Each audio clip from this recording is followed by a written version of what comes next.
Yo recuerdo que nuestro pastor Ortiz decía, el pastor no solo es el que habla el mensaje, es el que transmite la presencia de Dios. Esta obra del movimiento misionero mundial es una obra que Dios la reconoce como su obra.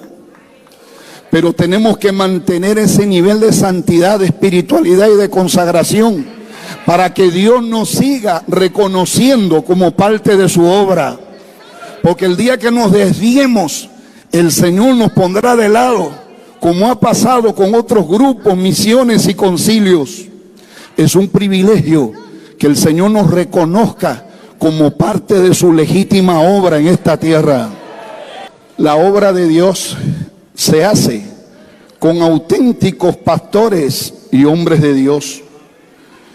La obra de Dios se hace con presencia de Dios, con comunión y comunicación con Dios, con santidad de Dios, con genuino mensaje de Dios y no de hombres, con doctrina de Dios, con unción de Dios, con la fortaleza del Señor y con el poder de lo alto, con respaldo de Dios, con amor de Dios, con dirección y estrategia genuinas de Dios, con manifestación sobrenatural de un Dios vivo.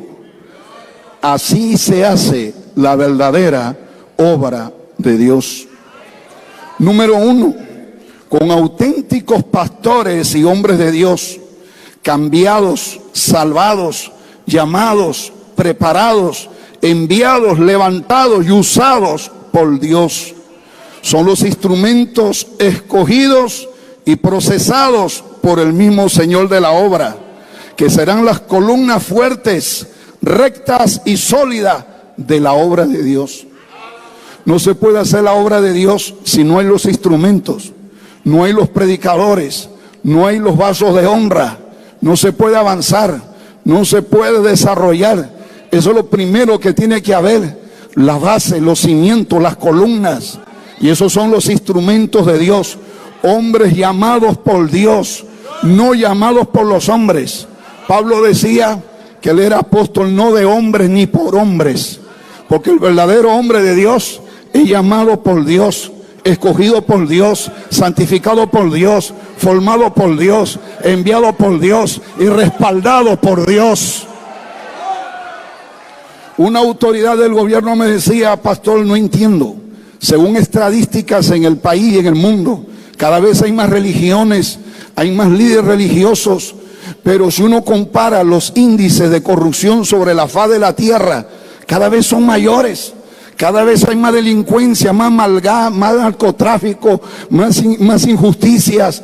Y yo no entiendo porque cada vez aumentan los grupos religiosos y los líderes religiosos, pero la maldad aumenta más. Yo le digo, lo que sucede es que aumentan los líderes religiosos y los grupos religiosos, pero no son hombres de Dios. Los hombres de Dios son escasos. Vivimos en tiempos finales donde hay un avivamiento de falsos pastores, falsos evangelistas, falsos maestros, falsos profetas que ofrecen fuego extraño, doctrina rara. Por eso el mundo está yendo de mal en peor. Pero qué bueno que en esta obra Dios todavía sigue levantando ministerios genuinos, hombres realmente cambiados, transformados por el poder de Dios y que tienen un llamado del cielo. No que lo puso su amigo en el cargo, no que lo pusieron sus amistades o los hombres, o ellos mismos se pusieron, o peor aún, el diablo los puso para que en el futuro sean piedra de tropiezo en la obra de Dios y causen divisiones. No se puede hacer la obra de Dios sin la presencia de Dios morando en medio de nosotros. Por eso que los pastores, los predicadores, tenemos que estar llenos de la presencia del Señor.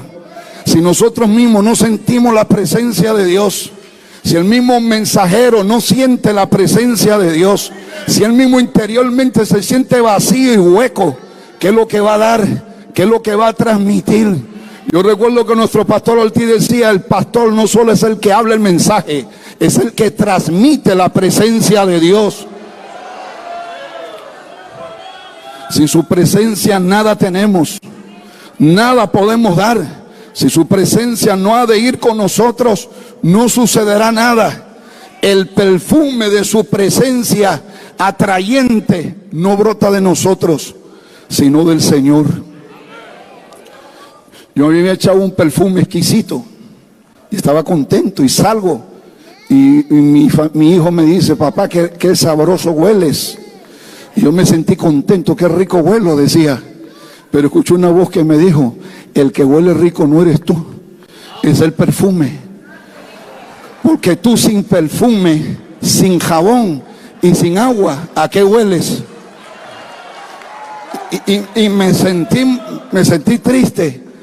Y luego el Señor me dice: así son ustedes los mensajeros del Evangelio. El que huele bien, el que atrae a las almas, no son ustedes, es el perfume de mi presencia. Y hermano, no es nuestra oratoria, no es nuestros conocimientos, no son nuestros cargos, es la presencia de Dios. Orar y que ahí esté la presencia de Dios. Predicar y que ahí esté la presencia de Dios. Cantar y que ahí esté la presencia de Dios. De nada vale dar un super mensaje, pero no está la presencia de Dios. Lo que el mundo necesita no es más palabra, más teología, sino presencia de Dios.